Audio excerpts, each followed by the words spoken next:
¿Qué nos pasa con la violencia en el cine y demás medios audiovisuales?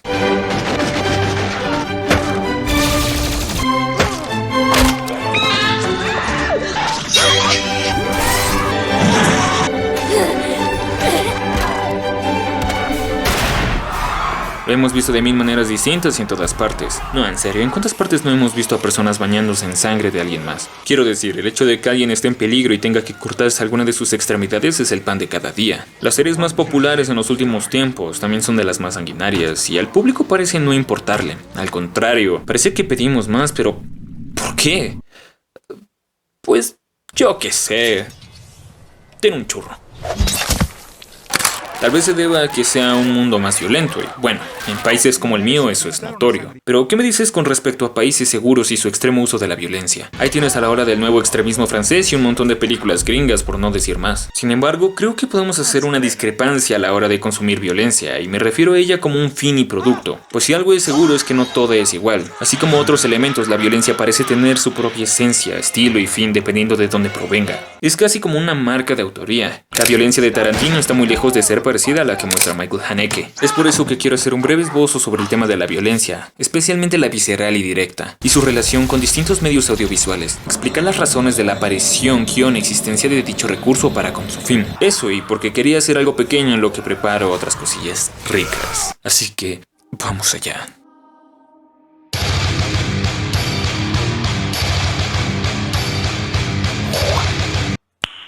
Nice. Ojo, este susodicho esbozo tiene más una perspectiva sociológica, semántica y de análisis cultural y de producto que de carácter cinematográfico y artístico. Así que, aguas que te mojas.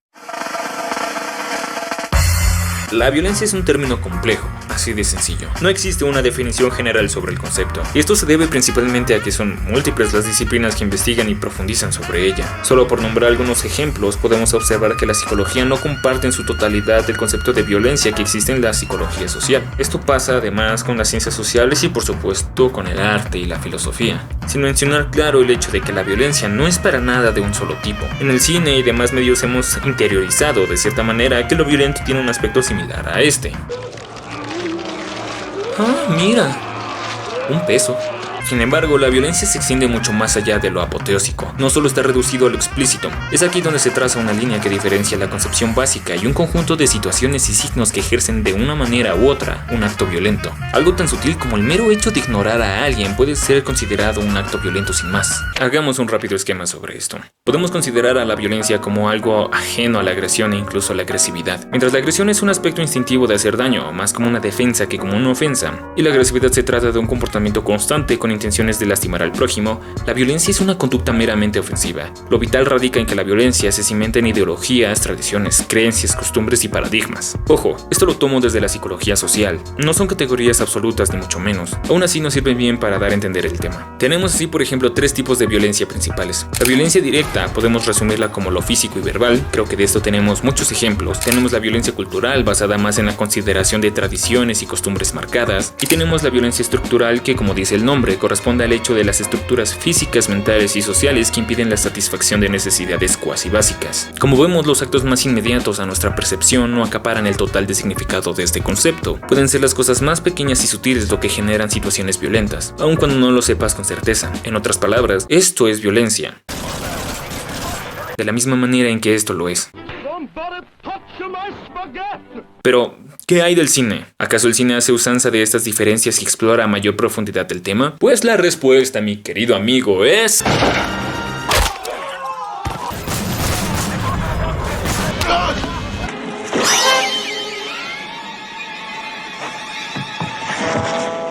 Ya hablando en serio, como espectadores estamos acostumbrados a esto, a la violencia explícita. Y vale, no está mal. Los fines con los que expone me parece que están integrados a la sensación que se quiere transmitir. No me gustaría generalizar que toda la violencia explícita está dirigida a este fin, porque no es lo mismo hace 50 años que ahora. Responde a cosas distintas atadas también a la época de su realización. Lo que sí me gustaría apuntar es que sin duda en los recientes años parece que la violencia es un signo de supuesta madurez. Prefiero que a inicios del siglo las películas de superhéroes, por ejemplo los X-Men, han traspasado esa barrera. Su violencia estaba dirigida a la acción. Aunque había sangre, todo estaba dentro de los márgenes de las películas de acción para todo el público. Pero viéndonos ahora... ¡Por Dios! ¡Le cortaste el brazo! ¡No le cortaste la cabeza! ¿Qué le sucede, malditos enfermos?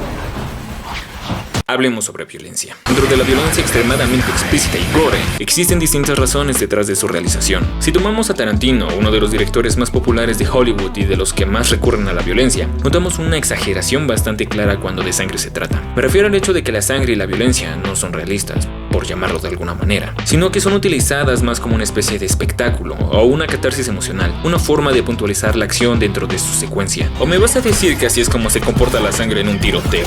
No, carnal. Si volteamos a ver la violencia en el nuevo extremismo francés, esta viene más a significar la decadencia del ser humano, que en términos generales es lo que expone este movimiento. El uso de la sangre es más cruda, más sucia y su violencia directa es más agresiva. Es un shock provocado a posta. Solo hay que ver la reacción de las personas tras la primera exposición de Irreversible de Gaspar Noé durante los premios Cannes. Estaban aturdidísimos. Dentro del estándar hollywoodense, la violencia existe dentro de un abanico variado, pero a la vez acaparado por ciertos patrones. Los actos realizados en las películas de Christopher Nolan suelen ser más sugerentes. Puede haber sangre, pero no es nada extremo, principalmente porque no se necesita. Solemos ver más las consecuencias de los disparos y los ataques que la acción en sí, y en parte la que llegamos a ver es más inmediata, como para situarnos en el momento. En varias películas de David Fincher hay un aumento en cuanto a esto, no obstante sigue dentro de lo digerible, como el asesinato dentro del prostíbulo en Seven, que es atroz, pero solo podemos hacernos a la idea de la escena observada por Brad Bobby Pitt. Y después tenemos a Scorsese.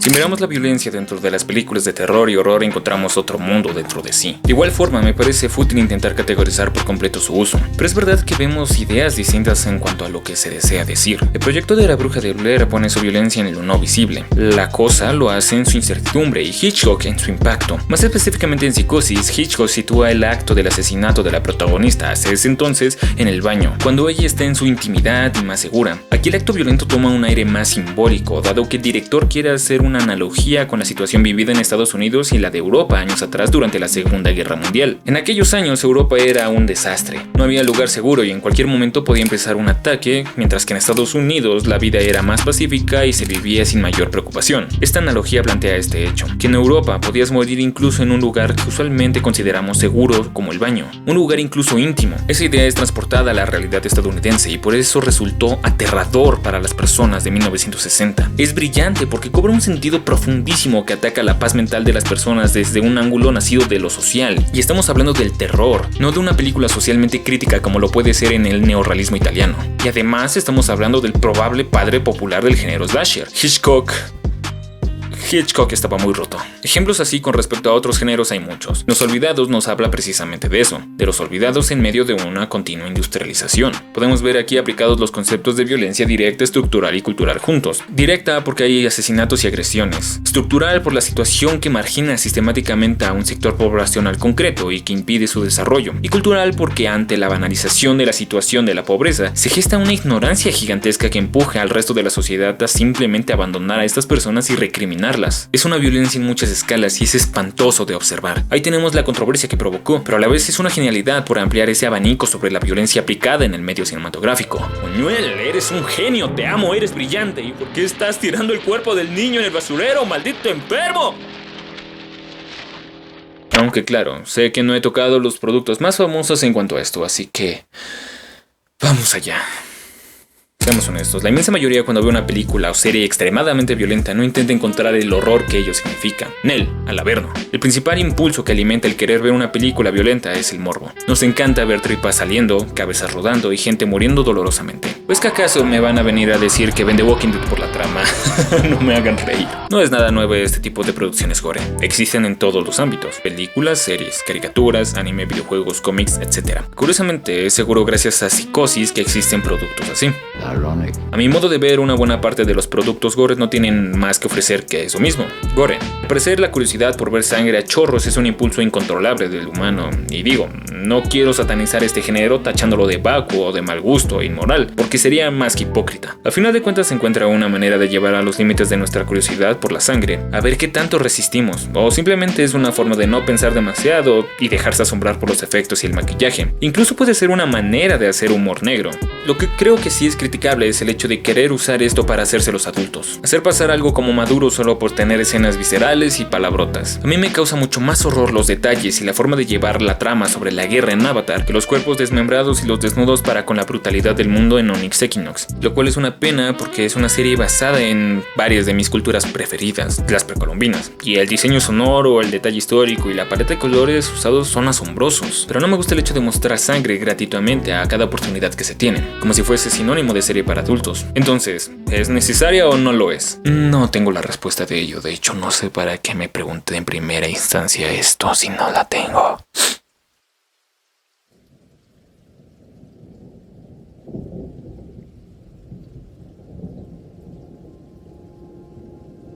Tal vez sea solo yo, pero a mi manera de percibir las cosas, la violencia visceral en su mayoría es muy gratuita.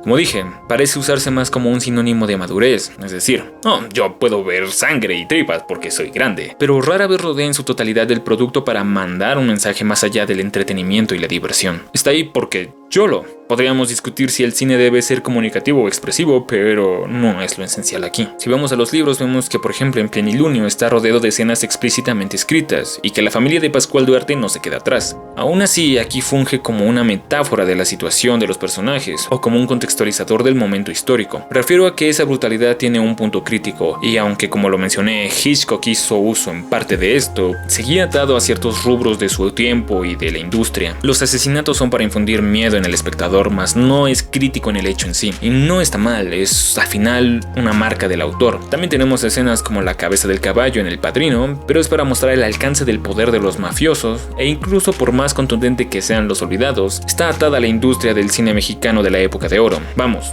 que tiene melodrama en ella. Por más cruda que sean sus muertes, su realismo tiene una limitante. Y después tenemos cosas como Michael Haneke y Amat Escalante. ¿Cómo explico a estos dos enfermos? A priori sus películas podrían parecer una sucesión de hechos violentos sin más, que pasan porque sí, porque puedo. Nada más alejado de la realidad. Creo que su violencia es una de las que más me han dejado perplejo y con una mala vibra pasada de lanza. Aquí la clave está en su manejo y en su mensaje. Quiero centrarme en dos películas específicas de estos directores, Funny Games y Ellie. Funny Games es más que nada una crítica a esa normalización de la violencia, por decirlo de alguna manera, pues constantemente rompe la cuarta pared para cuestionar al espectador y preguntarle si ha sido suficiente o si necesita ver más para quedar complacido. Dos locos comienzan a torturar a una familia, pero no hay razón específica, no existe respuesta a ello, y su violencia corresponde a lo que no se puede ver, a lo desconocido, tanto visualmente como metafóricamente. Así como ellos constantemente cambian su nombre sin motivo y sus acciones vienen de la nada, la violencia más severa ocurre fuera de cuadro. No alcanzamos a ver nada, pero el sonido y la situación ya hacen suficiente para jugar con tus expectativas. Es como dije,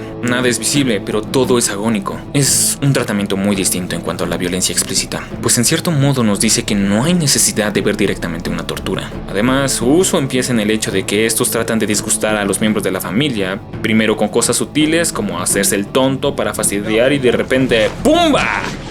¿Seguro que quieres ver más? Por otra parte, Ellie, ya de por sí está situada en la violencia desde el inicio. Una familia que vive a raya, que no es pobre pero vive en el límite de serlo. Personas similares a las de la mayoría en México, que por más alejados de la vida criminal que puedan encontrarse, son siempre presas de esta. Su violencia es brutal, no necesita usar casi nada de sangre para abrumarte. Con el hecho de mostrar las acciones con la más sincera y siniestra honestidad es suficiente. Vemos el lado más retorcido de la asimilación de las ejecuciones. Es una película crudísima y realista que lanza a través de lo explícito un mensaje con respecto a lo que pasa a diario, pero al mismo tiempo que desconocemos. No quiero repetirme, sin embargo, estos directores apuntan hacia otro lado con el uso de la violencia a este nivel. Estas películas no están hechas para ver si resistimos lo que podemos ver, sino que buscan asquearnos de alguna manera con distintos elementos. Así, por ejemplo, tenemos el documental La Libertad del Diablo, otro más sobre la violencia en México. A diferencia de otros, aquí tampoco hay necesidad de mostrar nada concreto para sentir el peso de la situación. Basta con ver personas hablar sinceramente para percibir el vacío en el estómago. Con la misma violencia refuta la violencia. No es un recurso espontáneo para impactar ni chorros de sangre para satisfacer. Es el centro del discurso. Me gustaría decir que hacia allá debería apuntar todo aquello que haga uso de la violencia, pero no lograríamos nada con esto. En cierta parte está bien la existencia de productos sangrientos. Como dije, dejarse asombrar está bien. Aún con ello me parece espectacular el hecho de que haya ejemplos de productos con estas ideas. Darle vuelta a lo violento para decir mucho más. Me recuerda mucho a la violencia explicada en Ni vivos ni muertos. Solo claro que ese libro es un reportaje y los acontecimientos son reales. Aunque dije que no solo hablaría de cine, ese el medio que más acapara a nivel de público. No obstante, sé que existen más ejemplos del amplio lenguaje que es la violencia audiovisual. No lo he jugado, pero sé que Spec Ops The Line es más que un shooter que juega con las víctimas que cobras. Los Soprano, por más serie de mafiosos que sea, no glorifica a los asesinatos, sino que los condena. Vals con Bashir muestra la cara de los traumas por la guerra desde la visión de los responsables. Y en Monster, la violencia y los actos tienen sus consecuencias de la forma más íntima posible. El léxico en cuanto a la violencia es extensísimo. Ni siquiera sé si hablé semióticamente o culturalmente de ello. Y todo esto porque una amiga me sugirió hacer un análisis de Funny Games, la gran responsable de tomar conciencia de obras así, que ven por sobre la sangre y ven la importancia de recalcar temas usando una cucharada del mismo chocolate. Una contrapropuesta. Me gustaría decir más, pero solo daría vueltas al tema que está muy verde aún. Fue un viaje express por diversas caras de un mismo concepto, en ocasiones sesgado a un solo sentido. Solo les diré que la próxima vez que vean algo con violencia extrema, que reflexionen sobre su causa y sobre sus motivos. No deben quedarse con el espectáculo, pues siempre hay algo más allá. Y... disculpen. Bueno. Hey, ¿qué pasa? ¿Quieres ver algo? No. ¿Quieres ver buenas vísceras? Veamos Elfen Lied. ¿Mensaje antidiscriminatorio y antiprejuicios? ¿De qué hablas? Yo quiero ver cabezas rodar. Oh, yeah.